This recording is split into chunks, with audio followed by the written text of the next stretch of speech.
Well, No, we're that's just, fine. we're gonna, That's fine. we gotta hear everything, we'll see what we wanna do. I've been in communities where they've had their alcohol license pulled after 3 violations.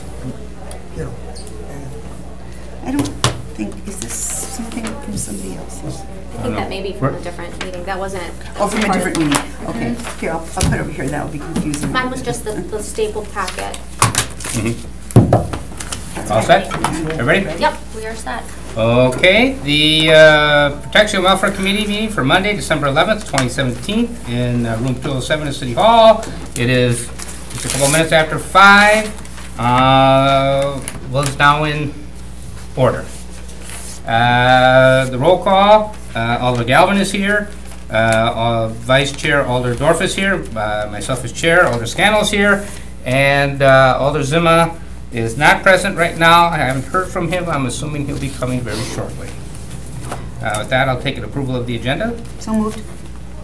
second, Moved by Alder Dorf, seconded by Alder Galvin. All in favor? Aye. Opposed? We have an agenda. I'll take a motion to approve the minutes from the November 27th, 2017 meeting. make a motion to approve. Second.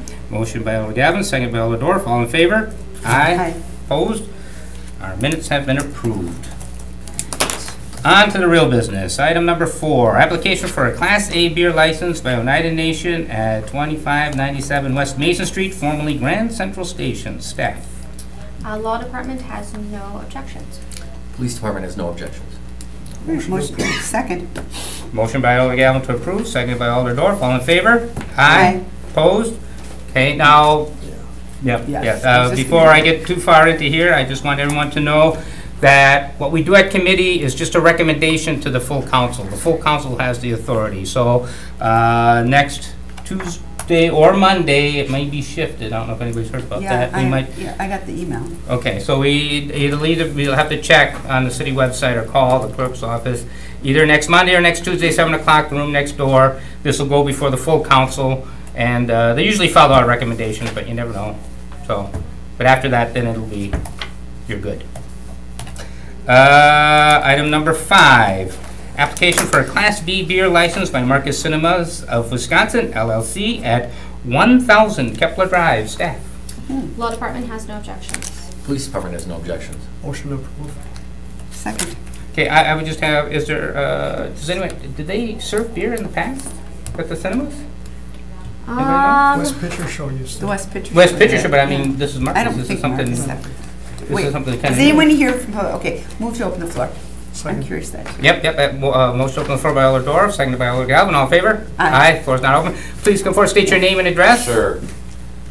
My name is Robert Novak. I'm the Vice President of Concessions and Food and Beverage for Marcus Theaters. You want to need my mailing address or Just work your, address? What do you want? 100 East Wisconsin Avenue, Milwaukee. Okay. Okay, that's fine. wow, you came along. Thank you for. I Drove up here? I did. Well, I'm curious, yeah, tell us about So, this. yeah, to that question, we have not previously sold beer in Green Bay. Okay. But at this point, we're applying for a beer license to sell bottled beer product only, Class B license. We're not looking to serve anything else because we're not adding, at this present time, anything beyond what we're presently doing out of what we do out of our concession stand. At this point, Marcus Theaters operates about 69 theaters across the Midwest. We serve alcohol in about 40 of those theaters. So what we have done is we've made the determination, there's a number of theaters which we have not made what I'd call an extensive renovation. The Green Bay East Theater we opened up was brand new. We opened up. It was the final generation of theaters that didn't have bars in them. So all theaters that kind of came after that generation, 2007, and going forward, we've started putting bars and alcohol, the ability to serve alcohol. So we've come back and said, you know what, there's locations such as Green Bay East, which is a great market for us, and it offers the opportunity. There is customer demand, but we have strict policies as how we serve alcohol. We don't just serve it to anyone. We ID everyone. It's 1 beer per person or 1 alcoholic drink if we're opening a full bar. But if you would go, our Oshkosh location sells alcohol. They have beer and wine. Both of our Appleton locations have beer and wine licenses. Throughout Sheboygan, Madison, Milwaukee, all of our theaters have, in the Wisconsin area at this point, pretty much have some form of beer and wine, and some have full liquor as well. But at this point, we just think, beer is an option, but it's something that consumers have asked for, other movie theater chains have. We see it as a point of differentiation and competition, but we also take it very serious. We understand that serving beer or any type of alcohol is tremendously a serious, burden on us and the consumer. We don't want to make this into a free-for-all, but it's much different. I always explain this, it's much different like going to a Packer game. There's natural breaks, right? People get up at halftime, they get up at the quarter, they get up at TV timeouts, they get beer, there's vendors walking up and down the aisle. This is much different. A consumer walks in, they decide to purchase a beer before the show begins. There's not a natural break. We don't stop the movie and say, hey, go buy a beer, or we don't send anybody in the auditorium. Okay. So at most, you're talking about someone who's drinking one, maybe two. The other thing is there's not time for them to use the restroom. Because, Right. it's more of an opportunity to offer something as a point of differentiation than it is, and it capitalized, there is a demand for it amongst consumers, but we're not looking at it as a point of like, hey, we're gonna get rich off of selling beer, and everyone's gonna be, it's not a Bruin view. It's not that. Okay. That's what our goal is. And we wouldn't serve any glass bottles either. I mean, no glass in movie theaters. That's been a rule forever. Okay. It's all aluminum bottles and whatnot, no different than the game. So I'm fine. I'm good.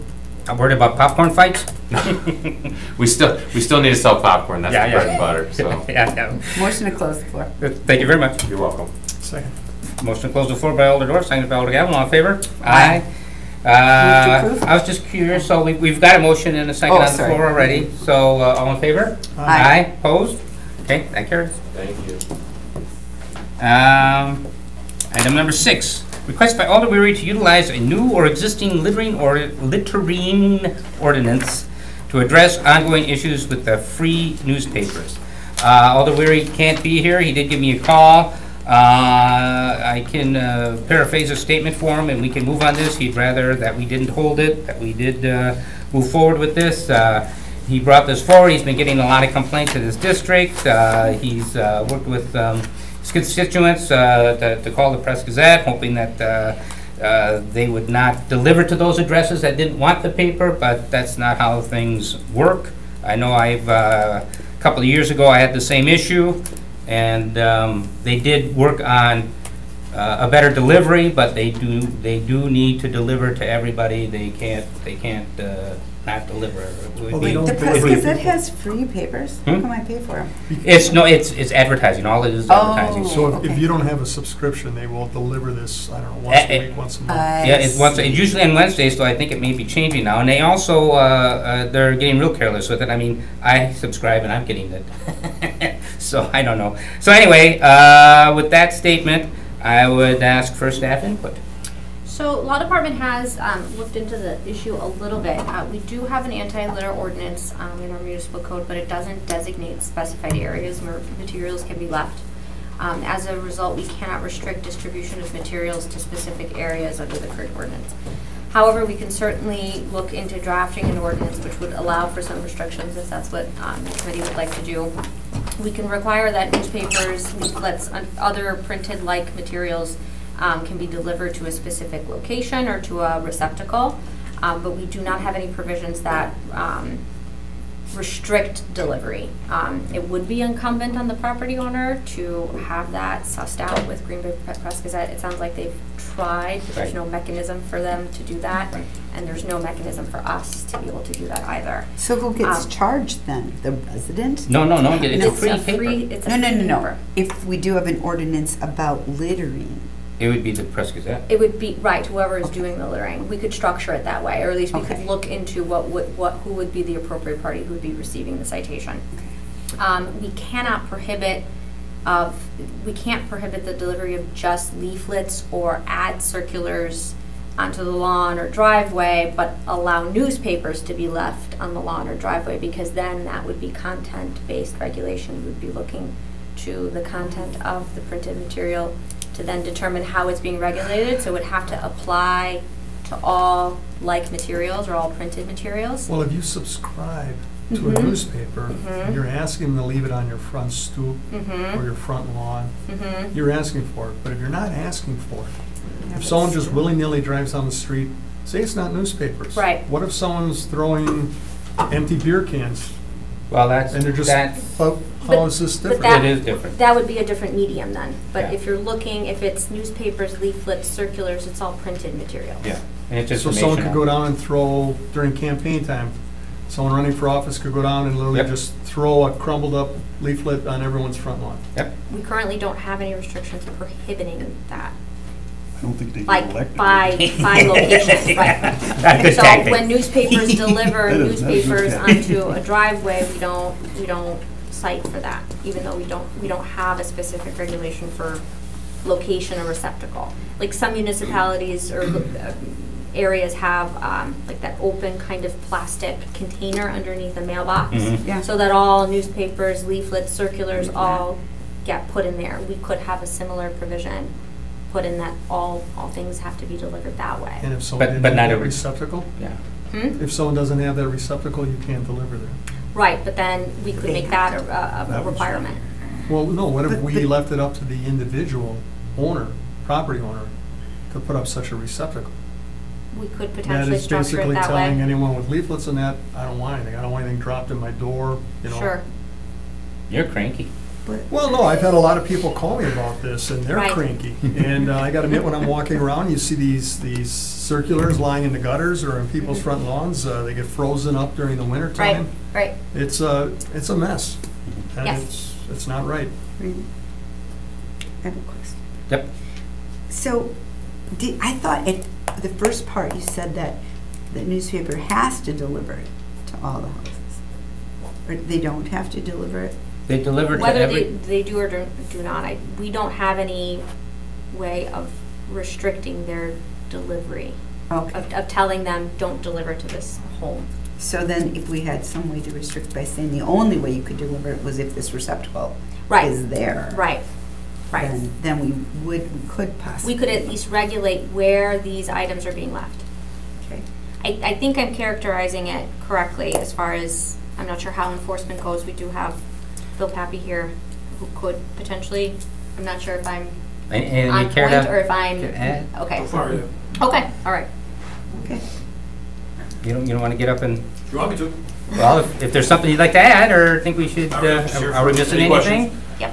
I did contact the Press Gazette. When I spoke, I don't remember the individual's last name. His first name was Brett. He was the supervisor. Yep. He informed me, this was several months ago, that if the individual residents contacted them, that they could remove them from that list. They've changed. But that was several months back when we were receiving the complaints. Yeah, they may So, not. but that would be quite burdensome for every resident to have to contact to get removed from that list. That's because that phone lines are light up. Okay.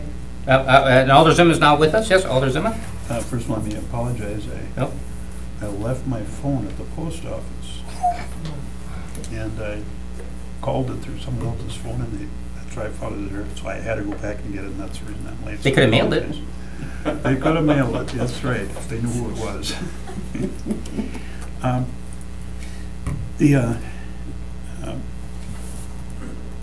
I don't know if the rest of you had complaints, but this has been an ongoing complaint Mhm. off and on for years now. I myself, they throw in usually in my driveway. And I guess I don't mind it so much one way or the other. There's some ads and things in it, but sometimes it's just thrown in, it gets wet. It's not delivered like newspapers used to be delivered. Newspapers used to be delivered on your porch. They were thrown on your porch. Or if somebody had a receptacle, they could be put into it. And this here, it seems that, and I sometimes find it on the lawn. Usually, I have a double driveway, so they usually hit it somewhere, and sometimes it's in good condition, sometimes it's not, depending on the weather. But it is kind of a nuisance that a lot of people complain about. So I don't know if, and I have had people tell me that they called the Press Gazette and said that they did not want it delivered to their house, and they were given some lip service about it, but it continued coming anyway. Mhm. And I suppose they have all different help, and I have a feeling that it's kind of like Mr. Galvin said, kind of tossing it from a car or something.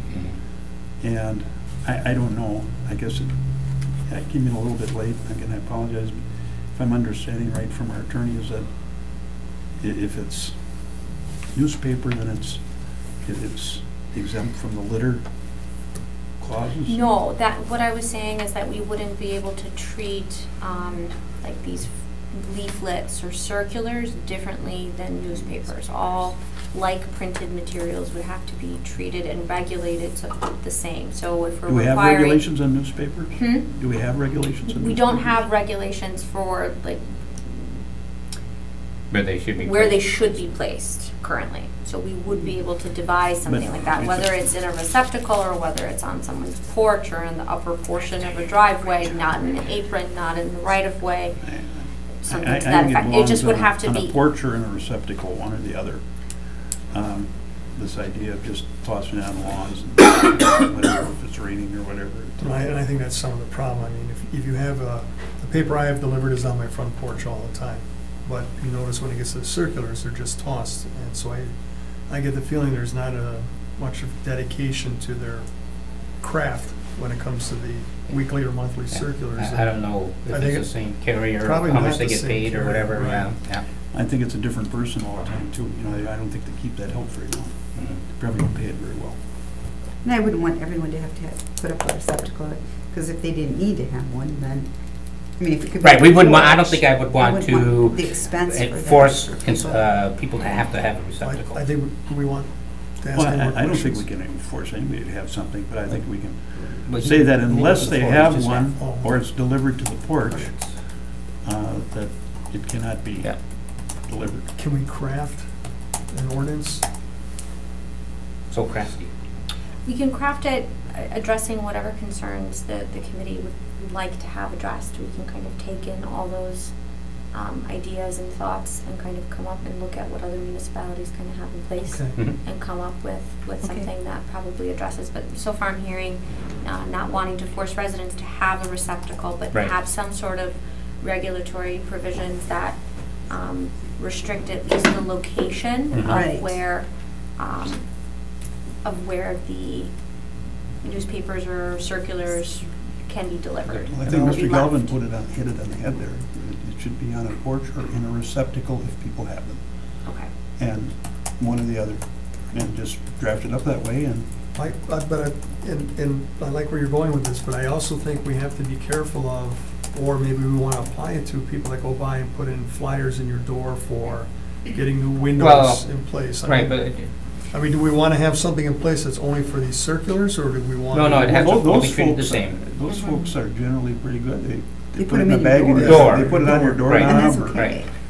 Yeah. I have- So I don't know if that's I have something a that would need box to be underneath added, my Well, bed. that's what I or a want- door I do too. I just- as a place. I just don't want us to have an ordinance that we have to come back in 6 months or a year and we Tweak. work it kind of like we've had to do with some other ones, so. Mhm.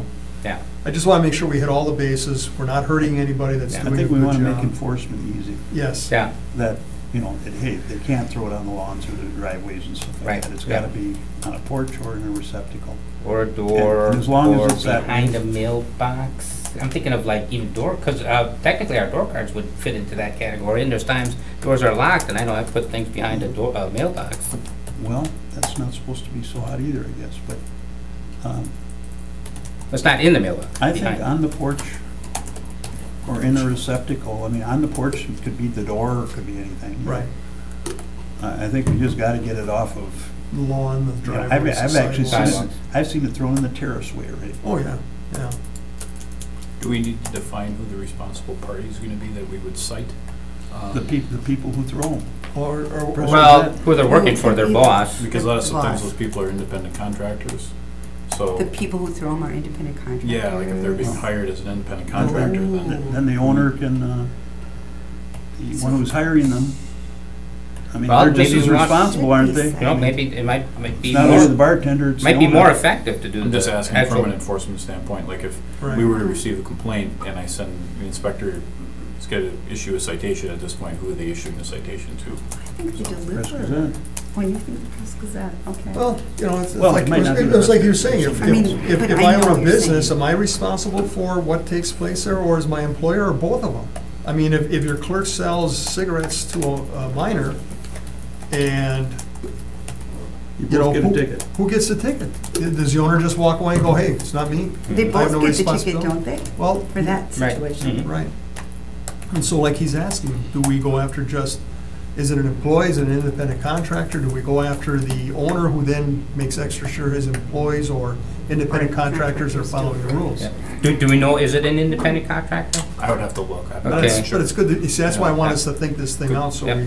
we don't craft something that we We're have to referring, Well- right? We're Yeah, referring we're it. referring it. Yep, so we got time to, Yeah. and I would ask that we check with the Press Gazette and get some input on them, on their thoughts on what would be the best way to handle this. The other issue is right now, we have the same issue with, say, companies that are LLCs, and as far as enforcement goes, if we're issuing a municipal citation to an LLC, you know, the LLC is ultimately the responsible party, and we have certain LLCs that will issue housing code violations, for instance, too, and there's no, the way that the LLCs are structured, and Joanne can talk a little bit further on that there's nobody to hold accountable. Accountable, yeah. So, Ever? Yeah, with some of the LLCs, yeah. in the way that certain LLCs are set up, Yeah. you're citing the Yeah. LLC Yeah. versus citing a specific Well, person. that's a separate issue I'd like to talk about then. Yeah. Well, do you have enough information to come up with something to try? I think so. You think need so. a couple of months, or Probably, say 3 months? sure. 2.5, Well, you're 3 months. So what's Want the to do proper? How about the 2 first weeks? meeting, The first first, yeah. meeting in March? Do you want Okay. to set a specific date or No, essentially? it's the first meeting in March. Why don't you just put it on when you're done? Okay. We'll do It's that. done earlier, If that good. was me, you'd never see it. Well, thanks for that information, Mr. Okay, Elder subject Galvin. not later than Mr. Galvin would want. So then is the proper motion? Yeah, have you had a My formal motion is to yet? refer to staff, To refer to staff, To draft. an to ordinance. draft an ordinance about what we Recommend talked an about. Yeah, ordinance. according to instructions. Right. Is there a motion? I did, I said. Okay, a motion by Elder Second. Do you need more Dorf, direction thank in you. that? Do you need more direction in that motion? No, I No. think that's to a motion by Alderwoman Dorf, Dorf, seconded by Elder Alder Zima. to refer to staff to draft an ordinance according to the committee's instructions. Yep, Yeah, okay. I like it. Thank you, sir. All in favor? Aye. Opposed? We're drafting. All right. On to item 7, request by Chief Smith to refer to the Protection Welfare Committee in communication to conduct pre-hearings pursuant to Green Bay Municipal Code 33.07 subsection 4 for the alleged liquor law violations by the following. I think we'll just go one at a time, right? Sure, we can either do that or, I guess we could do that. Just read off the licensees and then I kind of have some housekeeping matters and then police can kind of read off the allegations. Okay, so we'll start with A, Aldi's, 1560 Western Avenue, Scott Merchant Agent. So before we begin, or at least before we start with the first pre-hearing, just kind of wanted to go over a brief roadmap for tonight's proceedings. Tonight's proceeding is very informal. The purpose is for the committee to have an opportunity to hear the allegations and to permit the accused licensee to respond if they so wish. The purpose is to determine if the allegations are of such magnitude, importance, or otherwise of such a nature that would require a formal evidentiary hearing for revocation or suspension. After the allegations are presented by the police department, any response from the licensee, the committee shall then take action by making a recommendation to council that either a formal evidentiary hearing be held, that a letter of warning become part of the licensee's permanent file, be issued, or that no action be taken. So while this pre-hearing is being conducted in an informal manner, it's still somewhat quasi-judicial in nature. So therefore, the appearance of fairness and conflict of interest rules apply. So the hearing must be fair as to form, substance, and appearance. Notice has been given and was sent out to the accused licensees, and a hearing is being afforded to such licensees through tonight's proceedings. All the committee members should give consideration as to whether they have demonstrated bias for or against any party to the proceedings, a direct or indirect interest in the outcome of the proceedings, have prejudged the issue, or have had any ex parte communications about an issue prior to the hearing. Does any member have an appearance of fairness or conflict issue that they would like to disclose? All right, seeing none, we can move on. The order of the proceedings shall in general be as follows. The police department will present the allegations, just a brief description of the allegations and a brief list of the basis for the allegations. Following that, the licensee will have an opportunity to respond to those allegations. The committee may ask questions, however, the questions should not be such that examine the accuracy or the correctness of the allegations presented, as this line of questioning would create an issue of prejudgment of the matter at hand in the event that there is a formal evidentiary hearing that is held. So I drafted a memo outlining the factors that can be considered by the committee, so any questions can be related to those factors, essentially. So that would be the licensee's history of convictions, charges, or complaints, and the relationship of such history to license activities, the length of time such conviction, charge, or complaint, since such conviction, charge, or complaint, the circumstances and seriousness surrounding the complaints before the committee, the degree of personal rehabilitation since the last incident involving the licensee, the community standards or interests to be protected, the need for formal hearing to clarify the facts in regard to the factors listed above, and the number of demerit points accrued pursuant to Green Bay Municipal Code 33.07, sub 3, sub G. So there is no evidence being presented tonight. There is no testimony that's being given. The committee is not determining whether the allegations are true or false. It's strictly limited to hearing the allegations as they're presented, a response from the licensee, and then a determination whether that rises to a level that warrants the formal hearing, or whether a letter of reprimand should be issued, or whether no action should be taken. As a caveat, I wanted to follow up lastly on Alderman Zimma's inquiry from the previous meeting with respect to whether the committee can offer stipulations to the licensees. So I've reviewed the issue again, and there is no authority in our ordinances provided to the committee to enter into a stipulation agreement in lieu of a hearing. The ordinance is clear that there are those three choices: the full evidentiary hearing, the letter, or no action. Because the committee isn't looking into the facts of the allegations, there wouldn't really be a proper basis or foundation upon which to issue a stipulation. It's just looking at the nature of the allegations and deciding what you want to, if you want to take further action or what you want to do with those allegations. So you're not really taking any action on the license itself. You're just looking at the nature. So while these stipulations may have been handed out previously, there is no authority for the committee itself to do so under the current ordinance. However, I'm sorry? I just had a question about it. Is this something we could put in the ordinance? Potentially, but again, it would be problematic in that since the committee isn't looking into the guts of the allegation, so to speak. You're not really looking into the factual basis of the allegations. It wouldn't necessarily be an appropriate action to be taking at that time. There is an opportunity to do a stipulation if the committee decides that the allegations do warrant a full evidentiary hearing. Then that essentially allows the police department through the city attorney to file a full complaint, which is filed and served on the licensee for the evidentiary hearing in front of council. And at that point in time, if the licensee and the city attorney and the police department want to come to a stipulated agreement in lieu of the hearing, then there's an opportunity for that. Much like a lawsuit, if someone's sued before they actually go to court and have a hearing or a trial, the parties to the suit can come to some sort of settlement in lieu of actually going to trial. You're saying this is in front of council, but can't we or haven't we also had evidentiary hearings in front of this committee? Not that I'm aware of, no. Pursuant to state... Historically, they always were. Yeah, I've been part of one. Right. Okay. Well, if they have, I'm not sure under what structure. Well, it was, who was the city attorney? Well, well, when I was on the job, I sat through several, and I think when we were on committee, we've been through.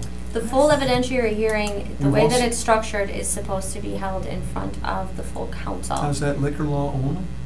It's violation of liquor law, any state or local or any ordinance violation or any violation of their stipulated or agreement. Well, any, We so did for far, dogs. ethics has been in front of the ethics committee. Correct. And we've had. The dog ones. With dog ordinance violations, we've Right, had from but this committee. the revocation or suspension Oh, you're taking is their license under, away. right, you're taking their license away. So that would have Property to be in front of. right. And, right, and it's also laid out under Chapter 125 of Wisconsin statutes, which kind of dictates a little bit more strictly as to how that needs to be done and how that's handled. Because as you've looked at this, even this part of the ordinance here with Mhm. the demerit points, Mhm. the state has the right through municipal court to pull someone's liquor license in municipal court. Am I correct? Any state agency can file a complaint, but the Okay. revocation or suspension hearing process is still the same, meaning that it comes before the body that issued the license, which would be the city council. Well, it was my understanding that we've had some license holders Mhm. who have gone to municipal court, Mhm. and based on the type of violation severity or the frequency, the court has pulled the license, Mhm. suspended it. I don't know if they've taken it, I don't remember quite that well. Mhm. And I guess what we've ended up with is this kind of convoluted system where we don't really follow anything. We kind of willy-nilly follow, like the demerit points. The demerit points were instituted at a time when there was very little council action, and they were looking for some guidance, and they said, well, when they accumulate so many demerit points, A happens, and if they have more demerit points, B happens, you know, to eventually the license is pulled. But there's been other ones like Alderman Zima has referred to, where they actually had hearings in front of this committee, Mhm. or refused to have hearings in front of this committee. Mhm. So I guess, you know, as we're getting into this, and maybe this committee should meet at some point in time, if that's possible, to establish something going forward. Mhm. You know, are we gonna do demerit points then? Mhm. Or are we gonna leave it up to the 4 members of this committee who all may be gone within less than 6 months?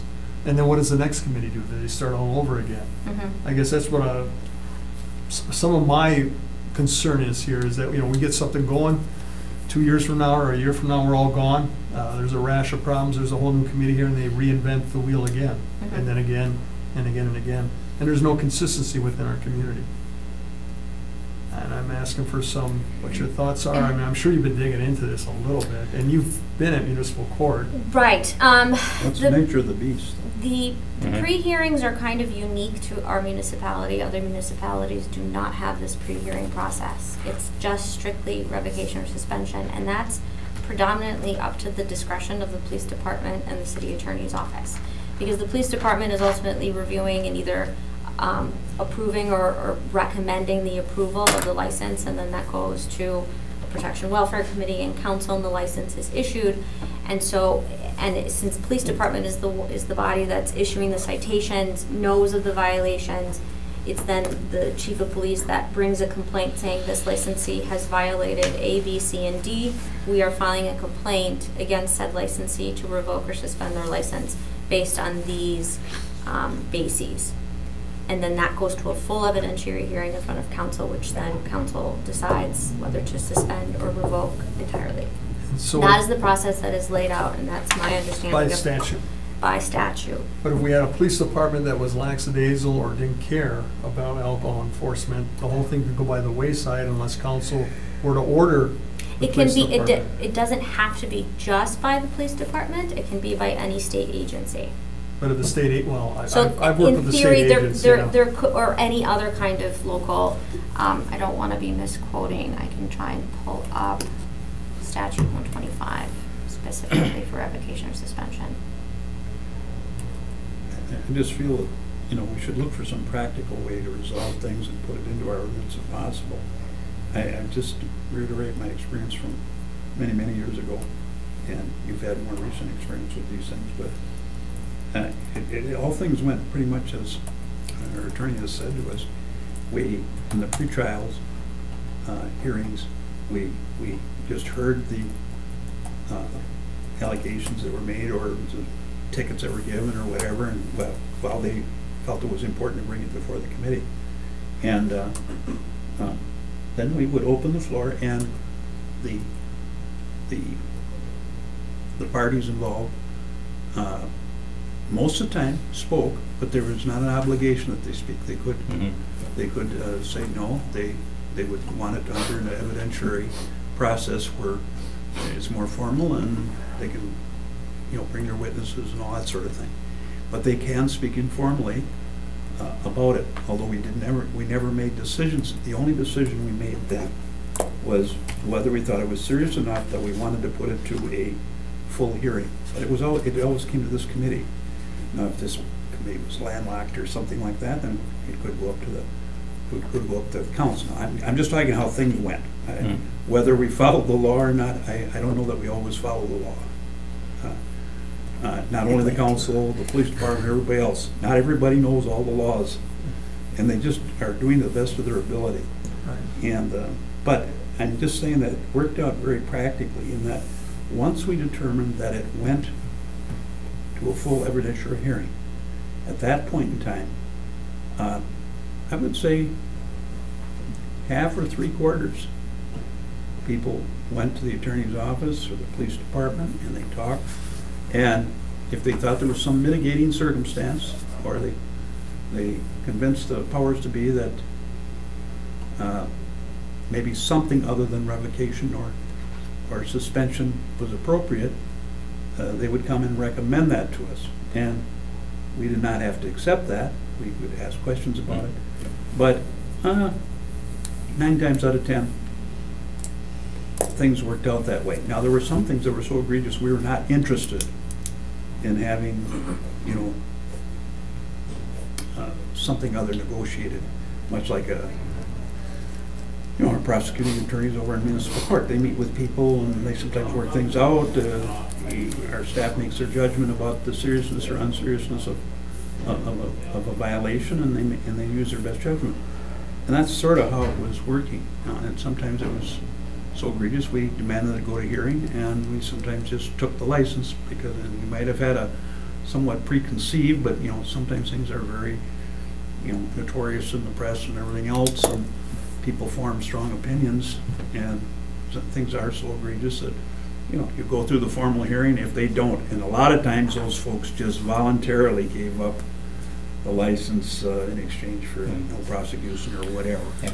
But those were all the different things that happened, and it was a very useful, practical thing. And it was a way that we heard the stuff. Sometimes we decided that it didn't need a full evidentiary hearing, but we gave warnings to people, and a lot of times just those warnings and the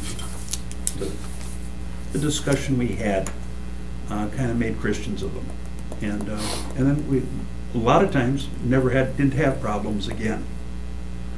Sometimes we did, and of course those were the ones that we really kind of finally, our fur got put up against our back, and we had the evidentiary hearings. But I think if it's not in the ordinance, we should try to figure some way to allow that sort of thing to happen.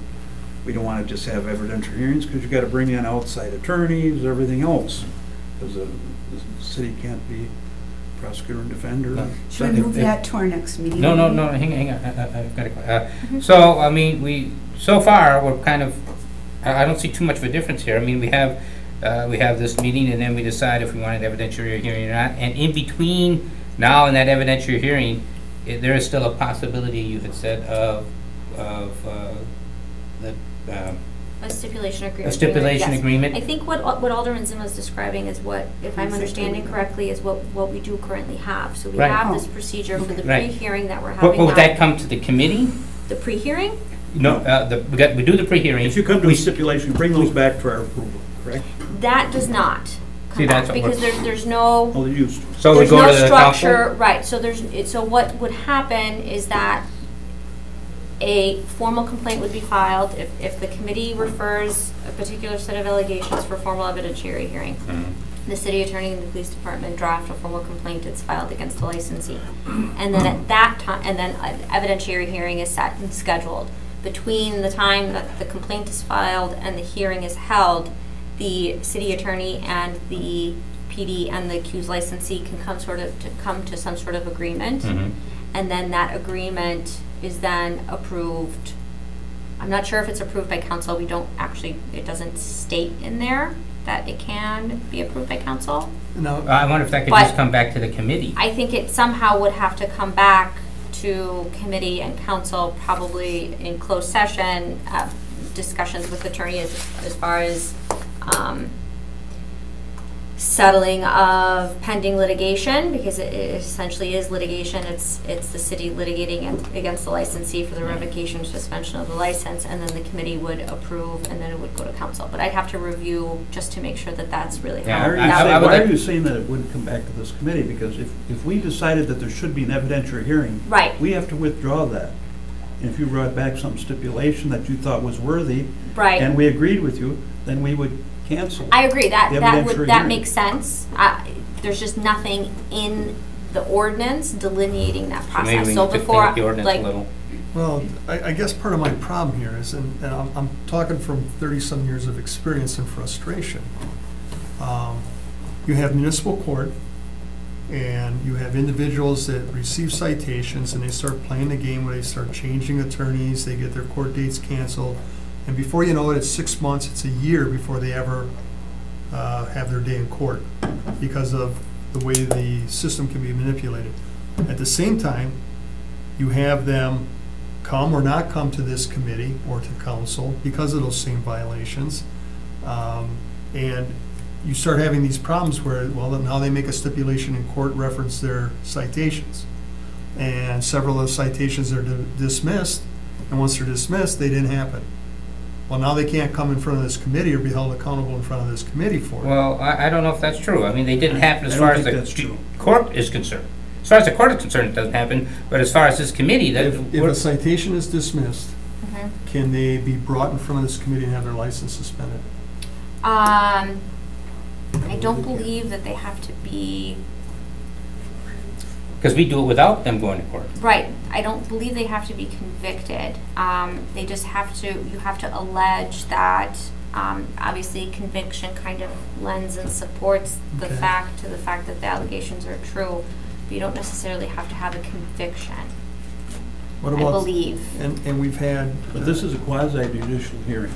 In It's front- somewhat like a court In hearing. front of city, right, but we've had bars that were open for years, literally years, with citations and violations upon citations and violations where nothing happened to them. But And- that's up to the committee. If the committee Well, lets that that's- happen, then that's on the committee. That's- But you see, this is where the frustration comes in with law enforcement. Why should they spin their wheels? Well. And that's why I'm wondering if there's a process or something that we can put in place that takes out some of that arbitrary, issue. I mean, we've had people in the past here that have been pro-bar, and people that have been anti-bar. And you certainly won't want to see either one of those go into someone's livelihood I think that. and how it affects our community. I don't know how you can have any kind of safeguards like that. I mean, It's we. a potential for protoplasm. I mean, there's every chance in the world, but you can't deny people their rights either. Absolutely, but that's why I wonder, like this, the merit ordinance that we have. Is it worth even having that, or should we just pitch it? I'm not familiar with how. Well, it was the- certain violations had certain points associated. When you Right. hit, when you hit so many demerits, you came in front of this committee no matter what. I'm not aware of if police department or I don't think they or abused clerk's it. office It keep was track let of me the put it this way, demerit that points. it was popular for a year or two, Right. and then it just sort of faded away because it wasn't practical at times. Right. And, I think when the police department thinks that things are just out of hand, that they just can't get response, and they bring this to us first, and then Yeah. a lot of times just coming here helped a lot. People mind their P's and Q's there, they understood the seriousness, and things improved. Sometimes they didn't, and we just ended back up here with a quasi-judicial Okay. hearing. So I'm asking, why these four tonight? What makes these four special? Who's gonna tell us? These four are special because they have all failed twice within this calendar year with our alcohol compliance checks. There's been no others that have failed twice? No, these are the only four that have failed two or more Okay. times. And in this particular case, the first compliance check we did was an announced compliance check. So every liquor license holder in the city of Green Bay received it, or should have received a letter stating that we are going to be out doing compliance checks. So then the ones later on in the year, and we've had 3 sets, were not announced. Because the expectation was, okay, we already told you once we were coming around. Yep. We expect the businesses to be aware of their due diligence duties. And these were the only 4 businesses that had 2 separate failures. Well, what about some in here that have had multiple violations over the years, but not because of a compliance check? How come they haven't been brought to us?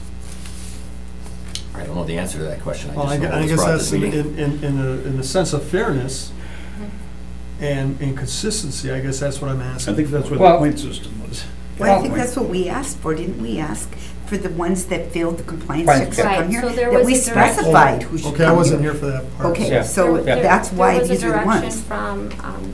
from the committee to the police department to bring forward Right. licensees who have violated compliance checks Just to as a come start. for Yeah. hearing in front of the Right. committee, Yeah. and that type of hearing is the pre-hearing that we're having tonight. And I That's what think these selling are to about. minors is a little different than some of the other things that we. And Randy, I don't want to get in a huge discussion, but if you look at the amount of fatal car accidents this year due to intoxicated driving, one in particular out in the county where the individual had visited 3 taverns before she killed her friends. I don't think our concern should just be underage drinking, but it should We be. have to tell them that. Well, yeah, Yeah, absolutely. then we have to, but you know what, is this on the agenda? What we're talking about is having the hearings on the agenda, and that's what we should be doing, and then we should be having another time to talk about all think- these other yeah, things? I think I'm she's just right. not sure. Well, we gotta have an Well, I understanding of think what it's we're doing, good that we but get I think we into should move on. into the area of what we should put on future agendas. Yep. But I mean, I'm surprised these are mostly, grocery stores and things. I'll give a more fair amount of history. For a long time, these type of establishments could not sell alcohol, period. And by inch, little by little, the door was opened. And at the time, we had more liquor stores in the city of Green Bay. Not a lot more, but more than there are now. And maybe not even more, because a lot of them are in grocery stores and things now. But, and they stated that why they were opposed to opening the floodgates to having grocery stores, convenience stores, etc., is because the people who are checking people out, their livelihoods don't depend. Maybe their job might depend on it, but not their full invested livelihood. And they made the argument very firmly, and it prevailed for at least a decade that I can remember, that the council felt, yes, people who have the liquor license and to sell those things, they are more responsible because their livelihoods so depend on it. And a lot of them, work their stores. They didn't hire other people. I think some of the liquor stores do hire help, just like the convenience stores now, but at least in days gone by. But slowly but surely, the door got opened with a little bit. Well, it could be a separate, as long as it was a separate entrance, it could be run by a grocery store, etc., but not in part of the rest of the store. But it has slowly got watered down to the point where, alcohol isn't totally separated like that. You can go into any convenience store and pull a 12-pack or a 6-pack or a single can or a case of beer out of a door, and out you go. And of course, we don't have people, those are usually lower paid jobs, or a job that I wouldn't want in a million years. I think they're more dangerous nowadays, but their store is and livelihood is not on the line. It's just their little job. Okay. So I don't know. But I think we gotta. I think there's a lot. I'm agreeing with Mr. Galvin. Mhm. There's But- people that have got more than this on their record, and they're not before us. So I think those should also, anytime the police department determines that there's a long enough history of problems, that those problems should be brought before us. At least, and we used to do it like once a year, when it, prior, usually 2-3 months before license renewal, they were brought up here, and Okay. then some of them we put to a judicial hearing. Yep, yep. So, Yeah, I apologize if people took this to mean that we thought these were the biggest 4 liquor license problems in the city of Green Bay. Right. That's not what we That's did. clearly not Right. what. That's not what we asked for. right, Okay. yeah. So, But I can tell you from past experience and past appearances here that when the city has a concern, or when the police department has a concern that a certain liquor license establishment is either over-serving, such that we're getting a lot of drunk drivers from that particular establishment, or we're seeing a lot of fights and physical disturbances, or we're closing that bar early because of multiple problems with disorderly house citation, things like that. That is something that we would proactively bring before the Protection and Welfare Committee, because we'd be asking that some action be taken against that license holder. Right. So yeah, this, from what I've been given to understand, is because this was specifically asked for in this particular case. Right. So, well, let's get into what we got before us now, and if we need to come up with another directive for staff. But it sounds like, I mean, I think we have to put some faith in the police department. They're gonna do their job, and when they feel there's a problem, they're gonna bring it to us.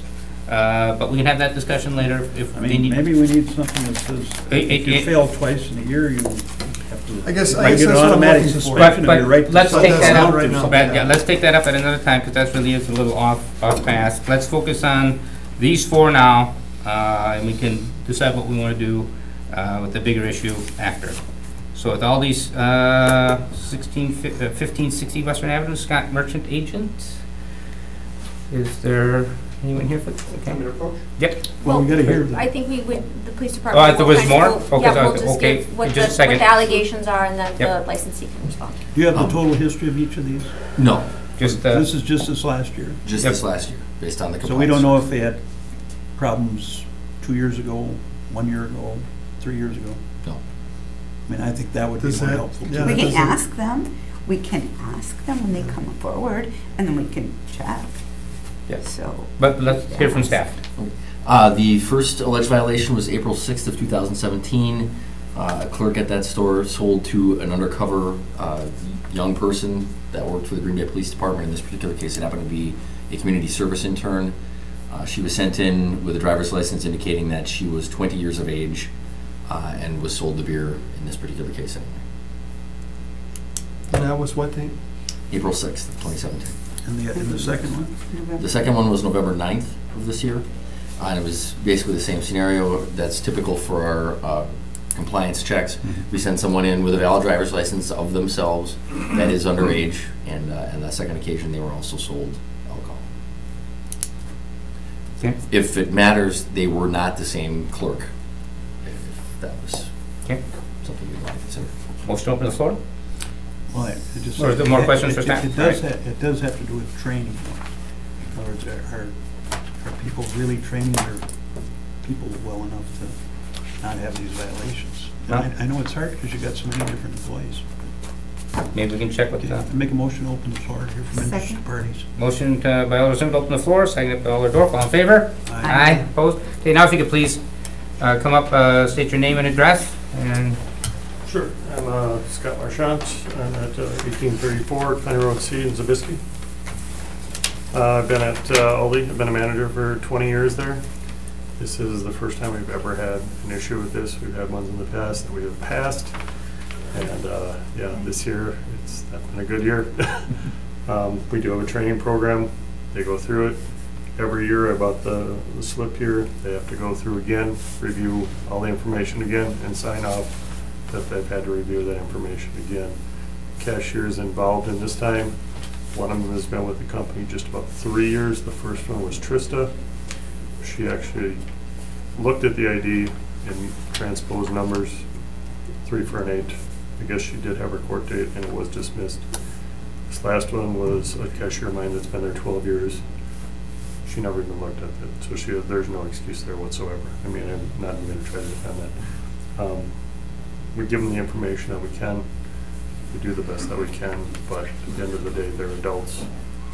They know what's on the line. They know that this is against them too. So I can completely understand why I'm here. Let's put it that way. question, yes, Alder Dorf? so you did just say this is the first year that this has happened? Yeah, I've been there 20 years and I've never had any other issue. We did have ones in the past that we have passed. Actually, the one that just failed, she had one or two in the past that she has actually passed. Thank you. Yeah, can I ask a question here? Sure. December 21st, it looks like, Aldi's, if I'm reading this right. Sale of alcohol on underage person, Sheila Ennett, and then further down, Yeah, she has a court date on Heather December 1st. Paluski. She is at the east side location only. So she's the east side location? Yeah, that's a different store. That is not one of my employees. Okay, and you, those two stores are not connected? They're not owned by the same person? They're owned by the same company, yeah, but I am not manager of that And one. were the stores cited? I don't, because it's a corporation, I don't see any of that. Were the stores cited? No, they're not. Why is that? I don't know. Well, I mean, you know, with some we have here where the owners are cited, some aren't. You know, we're at. I believe during our compliance checks, our pattern has always been traditionally just to cite the clerk or the person responsible for the sale, So we're not holding the owners of the businesses accountable. not on compliance checks. We certainly used to. Okay. Well, that's again, that's something else to look at going forward. We can I take guess that Well, out. I the can remember citation is us- being issued to the operator, the person who's I guess I gotta be doing the back. improper sale, and then the licensee or the owner is the one who's held accountable as the person who's licensed, and then has to appear for the pre-hearing or for a revocation or suspension hearing. The operator or the person who did the sale wouldn't be the one who would be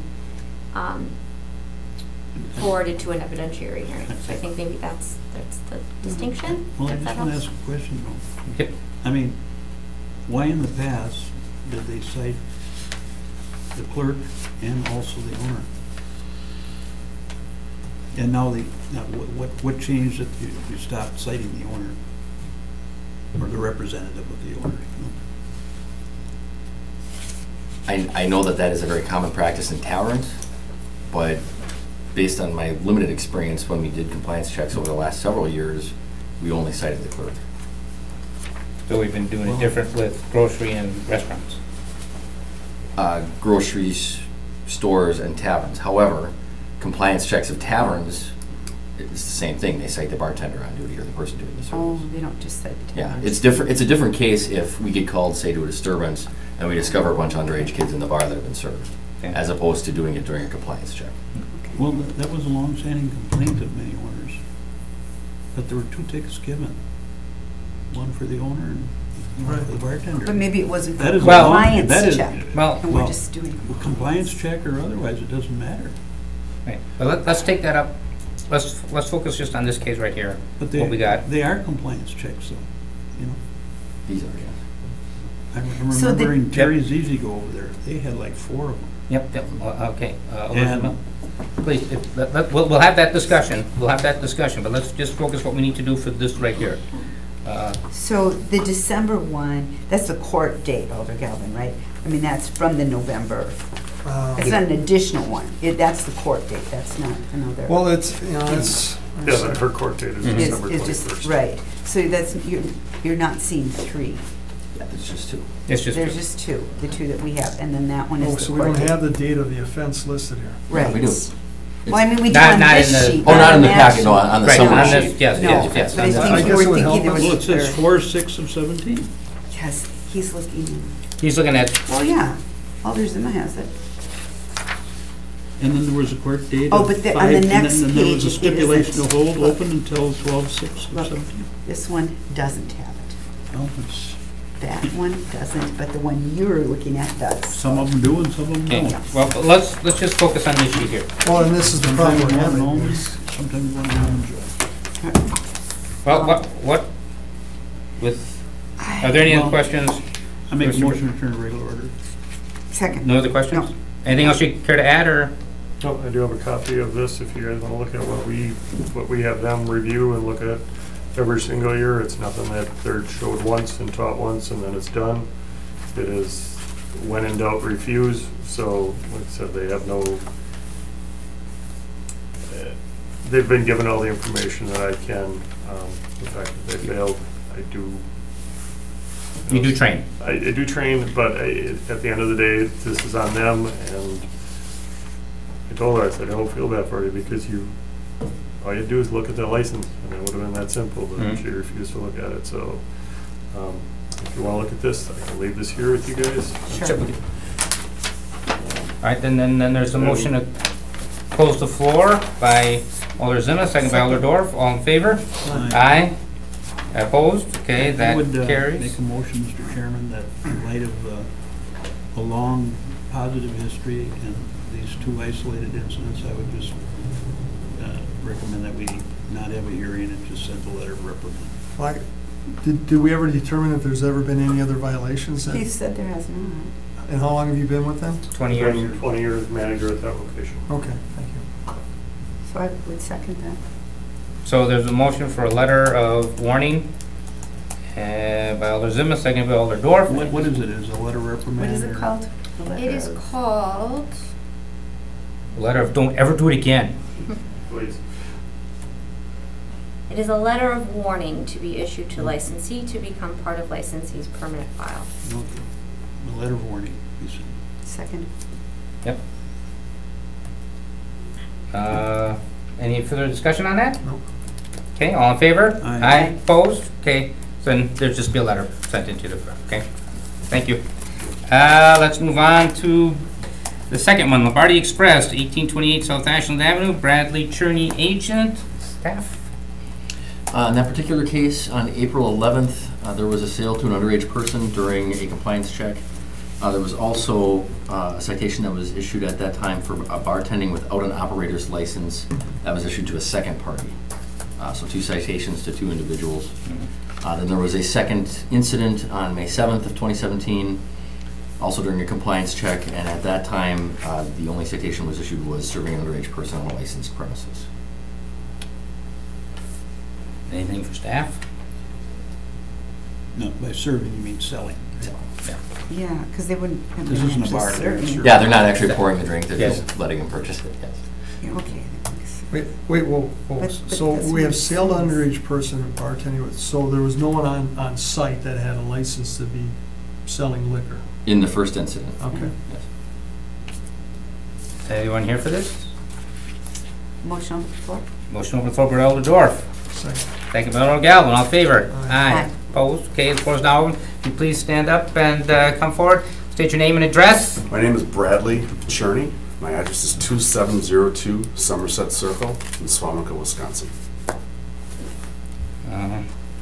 Could But- you- Are you the owner? I am not the owner. No, I am the team lead over the location at 1828 South Ashland Avenue. I have 2 other stores. Team lead in our company refers to each like You're kind of the manager of the stores? Yes. Yes. And what kind of training do the employees go through? We go through, so when we go through our orientation, we read through what our policies are in terms of checking. This, I'll be very honest with you, this is very frustrating. I'm gonna be transparent. We had 1 fail about 9 years ago. We've had several passes since then. We have put a stipulation where our registers, the cashiers have to enter a date. The first case, the leader, the manager on site was a store manager at a different location. There was a misunderstanding on whether she had to have an actual license or not. Because she used to be an agent, and as an agent, you don't need a license. She wasn't an agent at that location, so she ended up having to have a license. She went and got the license. Unfortunately, it was too late. The individual did check ID and did not punch the numbers in, and faced severe consequences for that. Does that mean termination? Not termination, no. The individual did keep their job, but was suspended without pay for a week. As a company, we run 7, we're not large, we run 7 convenience stores throughout Brown County in this area. Dino Stop, branded Dino Stop. And we do take it very seriously. Not because we have to be checking, but because the responsibility of ensuring the people who are supposed to have this product are legally allowed to have the product. So it's frustrating and embarrassing to be in front of this committee right now. I like that you have to type in, that's a good, that's practical. Well, it is, Chairman, as long as the individual Does it, right. uses it. Right. You provide the tools, they have to use it, yep. Any other questions? Move to return Anything to else you regular care to, well, business. just, anything else you care to add? Nothing at this point, no. Nope. Unless there's other questions, I'd be more than happy to answer. Nope. Thank you. Okay, motion to close the floor by Alder Dorf, second by Alder Zima, all in favor? Aye. Okay, we're now back amongst Make a motion ourselves. to, not go to a hearing, but to send a letter of warning. Second. Motion by Alder Zima to send a letter of warning, second by Alder Dorf. All in favor? Aye. Opposed? Okay, so.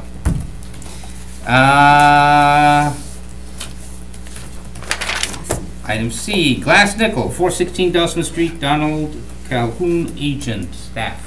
On April 13th of 2017, again during a compliance check, there was a sale to an underage person, and municipal citation was issued for that.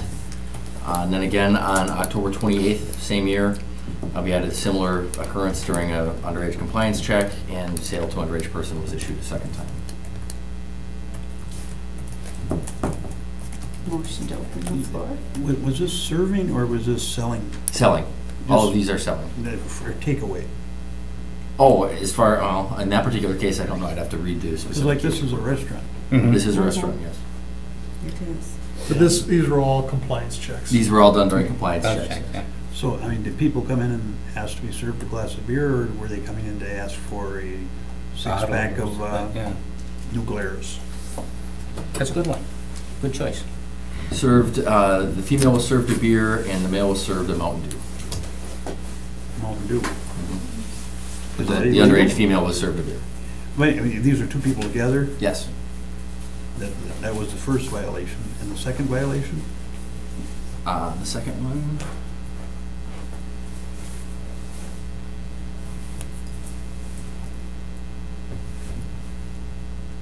Because underage people can be in the restaurant as long as they're not served. Right, just can't be served, yeah. Should switch that, the Mountain Dew and the second one.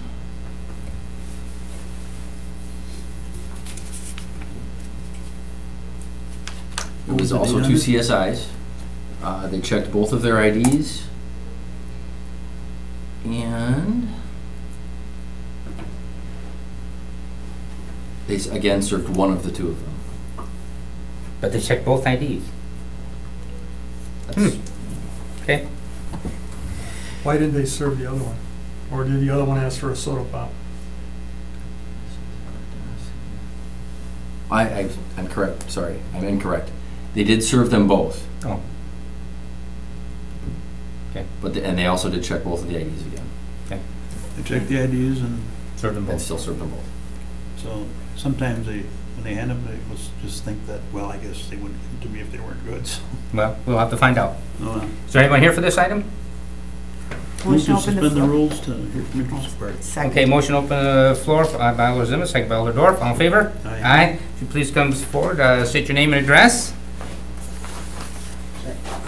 My name is Donald Calhoun. My address is 1236 Monroe Street in Wausau. I'm the president of our company that runs Glass Nickel, co-owner of the location. And as was stated, bartenders checked the IDs. They failed to read them properly and served people that they shouldn't have. Kind of clear cut, shouldn't have been done. We have 2 weeks of training programs for our bartenders. Obviously, we only hire people with a bartending license, and it's not much to explain what happened. It shouldn't have happened, but it did. And Has it happened in the past? these are our first violations. We've had our liquor license since 2013, so Okay. 4 years coming on 5. Any questions? Anything else you care to add? No, I think that's about it. What, Okay. what, Well- what, did you discipline in any way the offenders? They were spoken to. I'm going to be frankly honest, we don't have a lot of leeway to do too much disciplining with our staff. Both bartenders have been with us for a long time. One has been with us for over 3 years, another one about 1.5 years. They've been very responsible staff members the whole time, and we would like to do more suspensions for other things too, but we find that sometimes doing those proper suspensions leaves everybody else in a lurch. And suspension should have been done, but we were unable to fully do that with our staffing situations. Well, you understand, these are the only ones that were checked. Were there other compliance checks at this location? Not that they failed. But were there some that they passed? I don't know that. Are you aware of any? Yeah, well, there's been compliance checks in the past that, we obviously passed before, so I don't remember offhand exactly the dates that they were, but I don't know, I remember receiving notifications before that there would be a compliance check. So. What would you do if it happened again? If it was the same individual? Yeah. Well, then we would have to fire them, of course. So. What would you do if it was going to affect your ability to operate your business? I think if there's I think that probably should be a consequence for people that violate this law. And if that was a specific ordinance, then we would have a company policy then that if you do serve an underage person, like staffing levels or not, they would have to be terminated, because it is a serious matter. It's a controlled substance that should only be served to people that are of proper age. It's nothing to be taken lightly. And as what you guys have discussed earlier, things are a little wishy-washy on what happens, and if something is more concrete and the business owners that do hold liquor licenses know that, I think that they would have no reason to not terminate employees that fail to go by city standards. I'm assuming these employees did pay fines then when they didn't pass the compliance? Mm-hmm. Yes, they were fined. So they were disciplined to some degree by the city of Green Bay? Yeah. Yeah. Well, I think a restaurant and a bar serving people and where they're getting imbibed right on the location sometimes is considered a little more serious than, although I don't really think it is any more serious, because if somebody going out and drinking a six-pack out in a park or something and then driving, it's not good either. Yeah. But, historically you always feel the people that have restaurants and bartenders that they kind of held to a higher standard. But any more questions? Though I do think that we should be held to a higher standard, and it's not necessarily justification, but we tend to have a higher age range of our clientele. Average age is about 35, 40 years old. We don't have a lot of people that toe the line on being of age. And like I said, that's not an excuse for it. But you get lax. I know in the first instance we were super busy at that point when the bartender did check the license, and she switched the numbers around. I think the person was like a month off of being 21. So it was like they turned 21 in May, and she read it as she was 21 in April. So for what that's worth.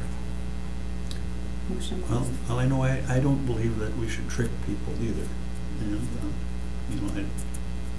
something's only 1 month, not that 1 month and 1 year, but of course, people look older when they're 1 month away than they do if they're 3 years younger, Well, I don't know if things have changed, but at one time, the driver's license. But before we go into discussion, just any more questions? Motion to close. One we see Second. discussion, okay. Anything else you care to add? No. Okay, thank you. Motion to close the floor. He made it. Lozima, second by Eldorf, all in favor? Aye. Aye. Okay, now discussion, please. Okay, I guess I would counter that at least when we were running the compliance checks earlier, the difference between a license for someone that was 21 and someone that wasn't 21 was vastly different. I remember it came up at committee here, and we made a 3-foot big photocopy of the two different licenses because they were constructed differently, they were vastly different, and they even said on it not 21 until. on the license itself. So if anyone read it and it said not 21 until, and they put the date down, that was our understanding, was that was pretty easy. You know, the state was trying to make it pretty easy for those working in the business to do a good job. So there wasn't any of this math or any of this other stuff that had to be done. Mine doesn't say that. No, So, not anymore. up till 21, what you're saying is that it's a different size? Yeah, not, Different shape it was held differently, so like one license would be held like this, the other one would be held like this, and then plainly written on it would be not 21 until, and then it had the date of birth Is that the on way it it. is now? And that's what I would have to ask Jeremy if that's, okay, that's the way it Yeah, is it's still now. very clearly marked. I can understand, you know, business is business, I've been in the glass nickel, you know, I've enjoyed being there, but they're busy. And sometimes I guess some of these things can become a factor, but at the same time, like you said before, we don't want individuals who shouldn't be getting alcohol, or like the owner said, we don't want, you know, it's a controlled substance. And we have to be careful about who gets it and who doesn't, so. Well, do we have a motion? I would move to just go with the letter of reprimand. Warning. Warning, I'll you're right. second that. I'll second it. Okay, Alder Dorf made a motion to send a letter of warning, seconded by Alder Zima, all in favor? Aye. Aye. Opposed? Okay, that passes. Last, GCS East, 1593 East Mason Street, Daniel Pamperin, agent. Similar to the previous three, on March 30th, 2017, we had an underage compliance check. Sale at that time was made to an underage person, and they were issued a citation for that violation. Then again, on October 7th, again during an underage compliance check, they also sold to an underage person at that time as well and received that same citation a second time. What is GCS? Grand Central Station. Oh, It's a convenience store. I know what that is.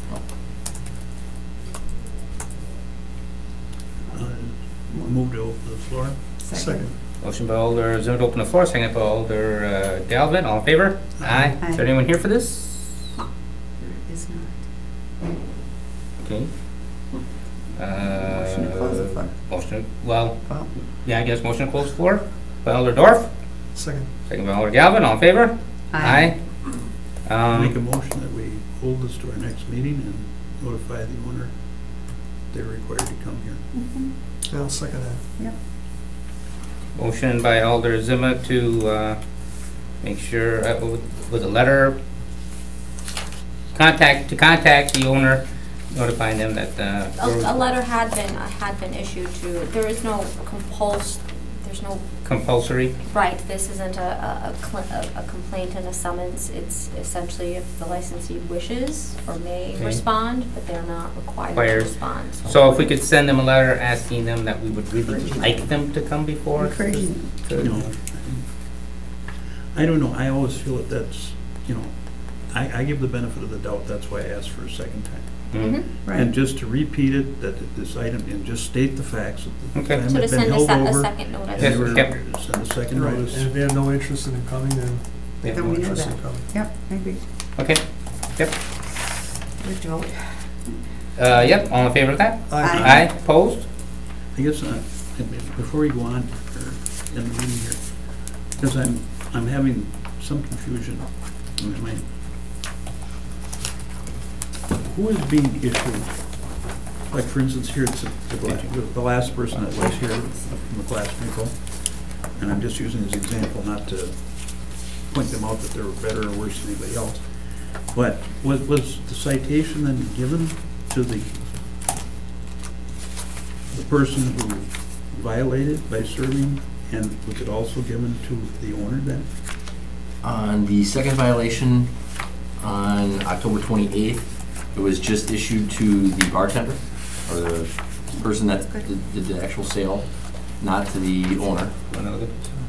And on the first violation, I believe that was the same, but I will double check here.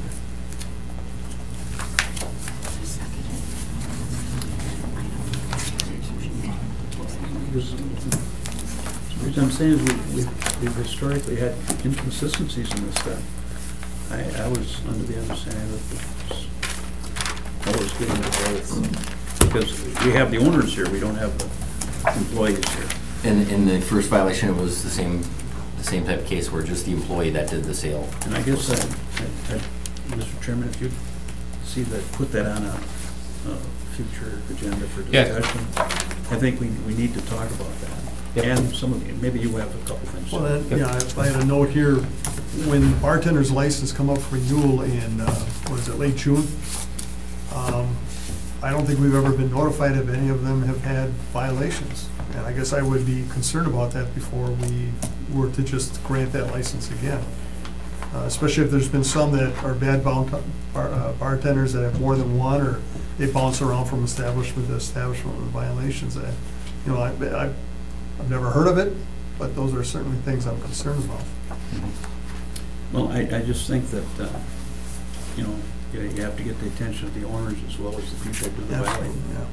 So I'll put it on the next agenda that we have a discussion on procedures on what we want. Well, with a caveat that I actually do hold the bartender more responsible than the owner, because the owner can't be there 24 hours. Well, that can be part of the discussion. Yeah, absolutely. Yeah. I mean, it sounds like from here tonight, the bartenders were held accountable as much as possible as the business was able to, so. Mhm. Motion adjourned. Motion to adjourn by Alder Dorf. Second. Second by Alder Zima. All in favor? Aye. Aye. Opposed? We are adjourned.